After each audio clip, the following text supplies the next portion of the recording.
What happened to Alex?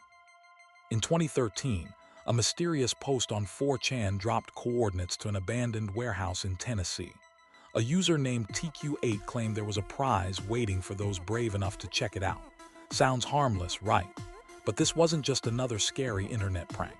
Soon, TQ8 returned, frustrated that no one had explored the site yet. He shared photos that made even the skeptics raise an eyebrow. One picture showed what looked like a dead body. Another revealed rubble inside a warehouse, and a third displayed a cryptic note. TQ8 insisted the body was his friend and that the prize was hidden beneath plastic. 5 days later, a new user named Alex claimed he'd gone to the coordinates. He posted photos as he wandered through the warehouse. At first, it seemed like a dead end, but then he found stairs leading down into a dirt basement. He described tunnels, scrap metal, and the unsettling sound of movement above him. Was someone else lurking nearby? Alex pressed on, discovering a plastic bag with what appeared to be old animal bones and a note warning him to leave. Under the plastic, he found a tied-up animal and a mailbox filled with more animal parts. Yes, you heard that right.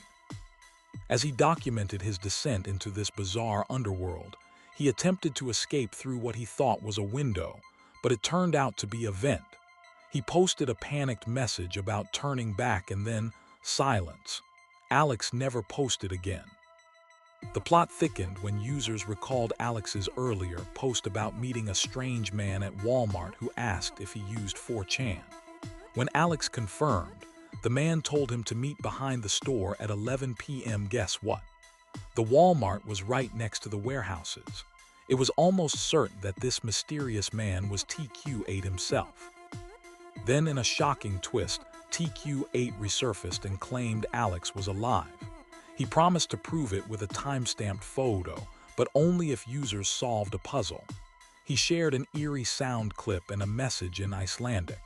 When translated, it mentioned a body buried behind a fence adorned with skulls. What was he hinting at? Users were torn. Was TQ8 taunting them or genuinely trying to guide them to Alex? He then posted a long string of numbers and vanished again, leaving chaos in his wake. Years passed with no resolution. Some brave souls ventured to the warehouse but found nothing unusual. Others scrutinized Alex's posts, noting he seemed to type too quickly for someone navigating a dark basement. But others pointed out that the image sizes from Alex and TQ8 came from different devices, suggesting the photos were legitimate. An ambitious user even created a website called the Alex Archives to compile every detail, but it went offline after suggesting that Alex was likely dead and a guy named Corey Saylor was involved. The site's last message hinted at a resignation to the mystery. But wait, an investigator hired a forensic linguist to analyze both Alex's and TQ8's writing styles. The results were shocking. They found eerie similarities in punctuation and vocabulary, suggesting that Alex and TQ8 might be the same person. What if the whole tale was a ruse crafted by one person just to create a haunting online legend? Now let's shift gears to another bizarre mystery: the strange sounds on 96.7 FM. Between 2017 and 2018, residents of Portland reported eerie signals on this frequency. Sometimes it was deep bass tones, other times it was static or distorted speeches from historical figures. What was going on? The mystery kicked off on January 6, 2018, when two Reddit users, Jimmy Salts and Bachai320, posted about the odd audio. Soon, others chimed in, with one user uploading recordings to YouTube.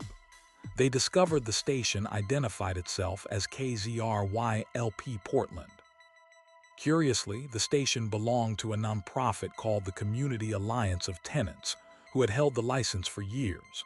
But in 2018, the call sign mysteriously changed to KNUMLP. Why would a nonprofit suddenly broadcast such bizarre content? An investigator emailed Kat in November 2022 asking about the strange audio. A woman named Katrina replied that they were unaware of any interference. That's it. No further explanation. This raised more questions than it answered. Were they involved, or was someone else hijacking their frequency? As people dug deeper, they uncovered that low-power FM stations in Oregon often engaged in stunting, playing bizarre content to generate buzz. Some speculated that Cat was using stunting as a tactic, but there's no official confirmation. Now, let's explore a different internet enigma, the infamous YeaVideoGames incident. In 2010, a Reddit user made a post about favorite Elder Scrolls mods. A user named YeaVideoGames responded with a sarcastic comment about the uninstall button. Then it took a wild turn. YeaVideoGames spiraled into a nonsensical rant about Ubisoft and DRM, flooding the thread with bizarre, repetitive phrases. The chaos led to his account being banned and the thread removed.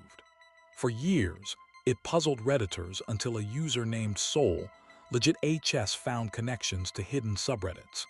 It was discovered that YeaVideoGames had posted in a tiny subreddit called r/cleanliness, where comments mirrored the same odd patterns. The accounts were linked, pointing towards one person running multiple accounts. This individual had chronic health issues and turned to medication, which likely influenced their erratic online behavior. Finally, let's dive into Kanye Quest 3030, an indie RPG that took an unexpected twist. What initially seemed like a lighthearted game turned dark when a player typed the word Ascend. Suddenly, the game morphed into a strange thought exercise. The player was warned not to share this hidden area and had to navigate a dark maze with cryptic passwords. As players delved deeper, they encountered unsettling visuals and eerie messages.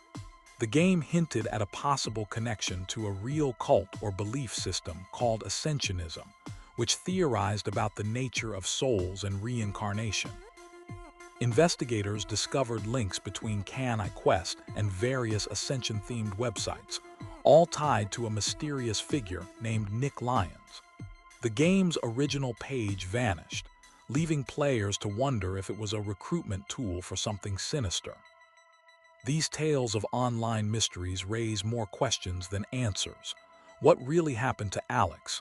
Who was TQ8? And what about the strange broadcasts and bizarre gaming incidents? The internet is a treasure trove of enigmas waiting to be unraveled. Are you ready to dive deeper?